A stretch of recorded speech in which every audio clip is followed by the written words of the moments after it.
মানুষ নামে জন্ম নিয়ে কেন মানুষ হইলা না?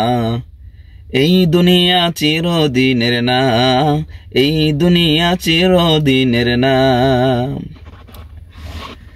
আসলে মানুষ নামে জন্ম নেওয়ার পরেও আমরা মানুষ হতে পারি না। এই যে 5টা-7টা দিন যা চললো দেশের ভিতরে, এটা কোনো মানুষের কাজ হতে পারে না কখনোই। মানুষ মানুষকে বুকের উপরে পিস্তল ঠেকিয়ে কিভাবে গুলি করতে পারে? এমন কি অপরাধ তারা করছে? এমন কি অপরাধ তারা করছে? তারা সবাই তো স্টুডেন্ট ছিল, তাই না? কিছু লোক ছিল ওই মামা বাড়ি আগুন লাগছে তাই এই সুযোগে আলু পোড়াই খাওয়া, কিছু লোক ছিল এরকম। কিন্তু এই যে ছাত্রগুলোকে নির্মমভাবে যে ছাত্রগুলোকে হত্যা করা হয়েছে, আমি দেখতেছি যে মানুষ, রাজনৈতিক নেতৃবৃন্দু তারা যাচ্ছে যায় কোথায় মেট্রো রেল ভেঙে গেল, কোথায় টিভি ভাঙচুর হলো, কোথায় একটা কম্পিউটার ভাঙচুর হলো, কোথায় জানলা ভেঙে গেছে, এইগুলা দেখতে সকলেই গেল।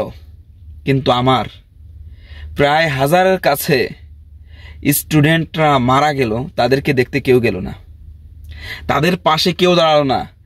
আর্থিক সহযোগিতা দূরের কথা, তাদের পাশে যে এতটুকু কথা বলল না যে আমি আসি, আমি তোমাদেরকে সহযোগিতা করব।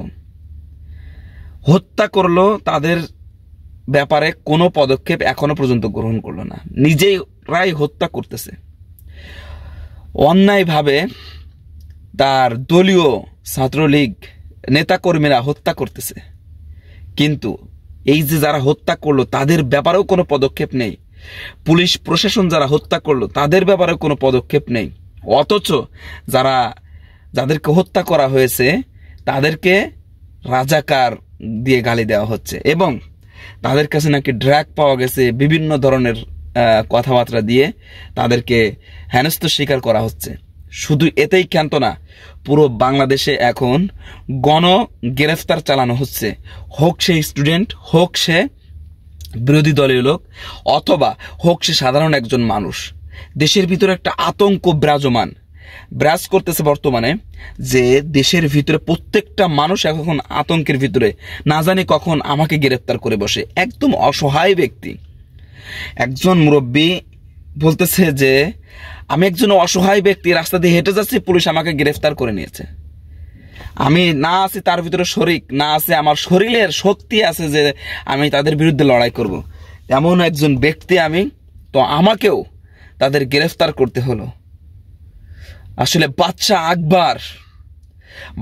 আকবর যে প্রতাপশালী একজন বাদশা ছিল, জালেম বাদশা ছিল, কিন্তু তার চাইতেও মারাত্মক হচ্ছে বর্তমান মানুষের উপরে নির্যাতন করা হচ্ছে।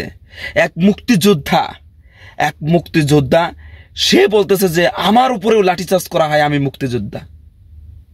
দেশকে স্বাধীন করেছে কি এই 54 বছর পরে আবার জালেমদের হাতে মার খাওয়ার জন্য কি দেশকে স্বাধীন করা হয়েছে?